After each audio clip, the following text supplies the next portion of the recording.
Greetings,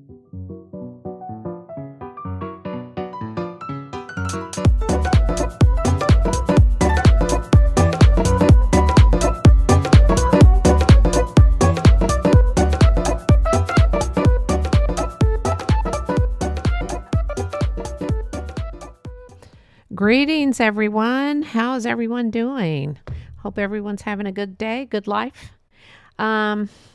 This episode is about family. But first of all, I just want to tell you some fun stuff that's happening in August. Why not be aware of what's going on? This August 4th is happy birthday to the Coast Guard. Coast Guard. What is the Coast Guard? A lot of people don't even know what the Coast Guard is. Well, I'm going to tell you what the Coast Guard is. It's actually a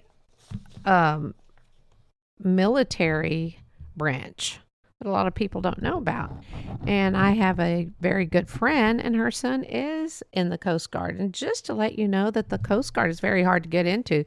Yes, the Marines are hard to get into also, but the reason the Coast Guard is so hard to get into is because they only accept a few. I mean, there's only enough spaces.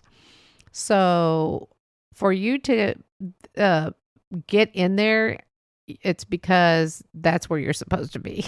There's fewer new recruits than other branches.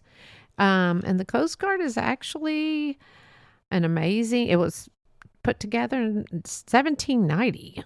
And it's one of the 5 armed branches in the United States. And people don't even know about it. They don't even realize that it's part of the military. The Coast Guard is also within the Department of Homeland Security. They've been involved in every war from 1790 to Iraq and Afghanistan. So I just thought, so happy birthday on August 4th to the Coast Guard. I think that's amazing. I'm not a recruit. I'm not trying to recruit anyone to the Coast Guard or anything.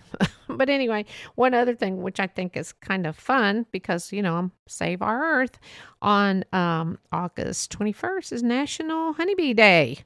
So that might be something fun. You might want to do a certain project with your little ones regarding honeybees because we have to have bees. Bees are so important to the environment and to our life. So anyway, back to family. I know that I have spoken of choices we have in life.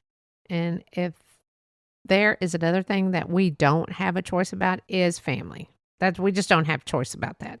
Some of us may have the family that people dream of having, and some of us may have the family that deep down inside, you know that you could possibly be adopted.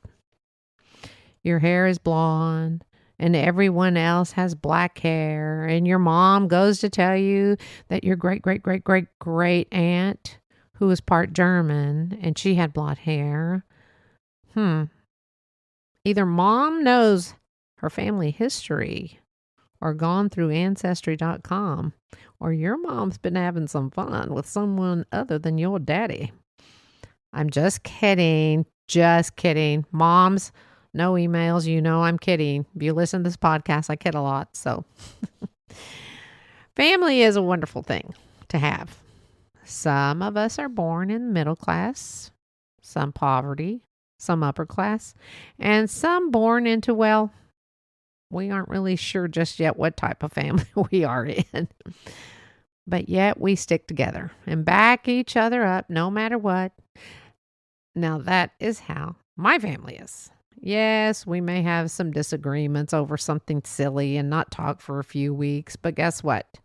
One of us realizes, that was silly. Pick up the phone, talk again like nothing ever happened, and wait for the next disagreement. But you know what? That's okay, because we love each other enough to know that we all have our own opinions. And trust me, my family knows I'm very opinionated. Again, that has gotten me in trouble. Think before you speak. I don't do that all the time. But anyway, we do stick together and we back each other up. Like I said, no matter what.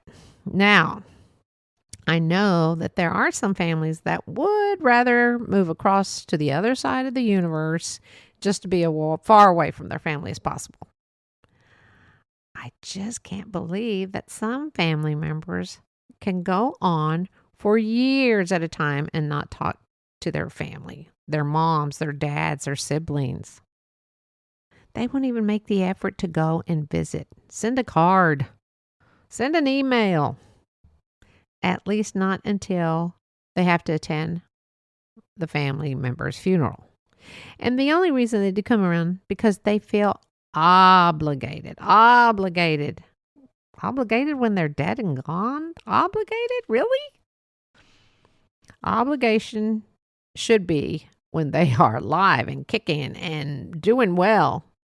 And besides, if you are real good and you seriously love them from the heart and love them no matter what, they might even leave you something in the will. That goes back to my death knocking at the door episode. I assume that some of us have forgotten how we got here and survived through childhood and made it through adulthood, and who made sure that we had an education, food on the table, roof over our head. And the endless list is endless. It goes on and on. Now let's think back. What about the time your grandmother or your granny or your Lita or your Mimi or whatever your grandmother is called snuck you a cookie right before a meal? Now that is at least worth 1 or 2 visits a year, don't you think? Family is family. And if you don't want to claim yours, I can understand that too. I can understand those that have been neglected or perhaps had live up to certain standards that they didn't care to live up to. Told what their job would be and where school they'd go to. You were told to jump and you'd ask how high. How many of us have heard, you were an accident? So, that's why you're here, but we love you. You almost killed me being born. Sometimes we as parents really need to watch what we say and how we say it. Some of us could wind up in therapy for years and over words that a parent may say and were not meant to be harmful. So parents, be careful what you say. You might have to pay for a bill for therapy. Be kind. That's it. Don't tell your kid that you didn't want them or you were an accident. How about the family members that we are compared to? The golden child that accomplished everything in the universe by age 15. And then you were asked, why can't you be more like that? Or the one who decided to become a man of the cloth. Why can't everyone be holy like your cousin? That's just not how we're raised. We're just who we are. We choose our destiny. I hope. But a lot of us have had destinies chosen for ourselves. So we're like, why am I doing this? I didn't want to do this because your father said it ran in the family. I don't know. That's just some families. I'm not saying all families. We need to be able to accept our families and their flaws, and all their families do have flaws. All our families have flaws. People tend to think, oh no, mine doesn't. Mine is just, no, every family has a flaw. Every family needs tweaking. But if they don't see it, there's no tweaking. Families have secrets. They all have secrets. Some of them go to the grave with them. Some do not. And even those who take secrets to the grave, eventually it does come out. But they're just not here to see what happens. And maybe that's a good thing. So this kind of leads to family gossip.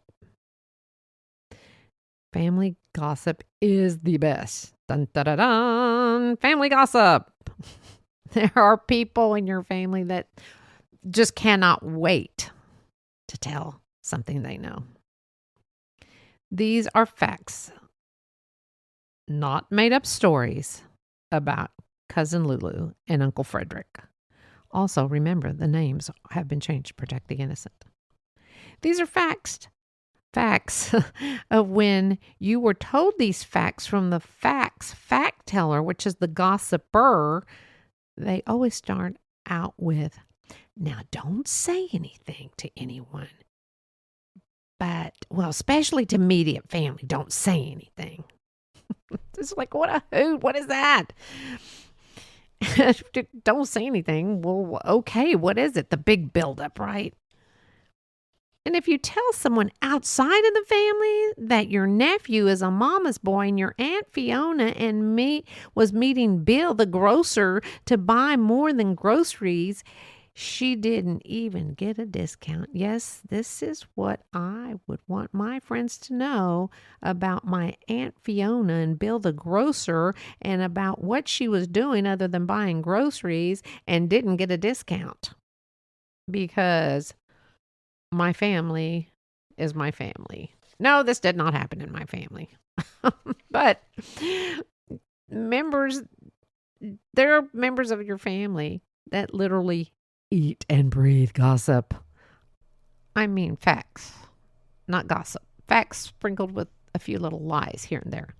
Of course, I only believe the facts because it's usually from a reliable gossiper. Teller of the story. I don't think I've ever been with a group of friends or family who didn't have something to say about someone that they found out and said, do not say anything. Or, shh, mum's the word. We must take pride in just being a family member. And the fact that we are in a family, even if it's not the family we would have chosen, the fact that we weren't left in front of a local Baptist church. And if you were left in front of a local Baptist church, that's okay because your mother loved you enough to know that she could not care for you and left you with a preacher man and his family where she knew you would be cared for and loved. So please, no letters from the Baptists. Good people. Some of you may not know who your parents are. And that could be because maybe they were really, really, really mean and they knew you'd be better off in front of that Baptist church. And then maybe you were born into a royal family. Have you ever thought you could be from royalty? And the parents did not want you to endure the intense lifestyle that royalty lives in. I bet you never thought about that. Me and royalty? Please, please, please. No letters from the Baptists, no letters from really, really mean people, but I welcome any letters from royalty. Anyway, here's a story. Now, this is back in the 30s. There was a small child, and it was a little girl, and this is a true story that was told to me, and she was hit by a car. Now, when I say she was hit, she wasn't dragged or anything, but she was probably bumped enough. I don't know how fast cars went back in the day, but bumped enough to knock her down, and she got a few bruises and a little bit of blood coming from her nose, and thought, oh, well, I'm just going to go home, or ran home. Back in the day, if you got hit by a car, you probably got in trouble for being in the way. I don't know. So she went home. And of course, little girls were tough back in the 30s. They didn't have time to cry as during the Depression. So she sat on her front porch, bleeding and chewing her gum. And there she sat. And the car that hit her pulled up to her house. Comes up to her, it was a man, and he's apologizing profusely and, oh, I'm so sorry. And they did not live in the richest of neighborhoods back in the day. So her mother comes out and says, "What happened? What's going on? Who are you?" And he says, "I hit your daughter with my car." And she says, "Oh my goodness, are you okay?" And she's like, "I'm fine." They clean her up, and the man says, I want to, pay for the doctor bills. I want to do." And the mother of the child said, "She's fine. She's fine. She's going to be fine." Well, a few weeks later, the man checked up on her, and he came to see her and started talking to the mother and said that he would like to adopt this little girl, he and his wife. This man was the owner of a very big newspaper back in the day in Dallas. Well, the mother said, no, she's fine. She's fine where she's at with her 7 siblings. We are fine. So there went that. Our stories can change with family all the time. The little girl grew up and shared this story and wondered, what would my life have been like? Some of us would think, wow, why didn't her mom let her go? She could be probably living in one of the best places in the city of Dallas at the time. But this little girl grew up and became a loving daughter, wife, mom, and friend. And believe it or not, she was happy that her mom didn't give her up. Now that's love of a family. It wasn't for the love of money. Kind of sounded like a Daddy Warbucks story. But again, we don't get to choose our family, and for me, I'm thrilled. I guess I hit the jackpot with my family growing up and my immediate family, my kids, my husband. I love my siblings. Got great friends that I consider family. So, okay, enough sentimental words and nonsense about family. Family is family. And if you like it or not, we are all born into one. We didn't have a choice of which one. But be glad that they claim you and that you have them to claim. And as Mother Teresa once said, what can we do to promote world peace? Go home and love your family. Family is everything. Make amends if you're upset with a family member. Life is very short, as I like to say, because it's the truth. So this is Henrie. Enjoy your day, enjoy your evening, and go find your blessings. Pretty sure it's going to be your family.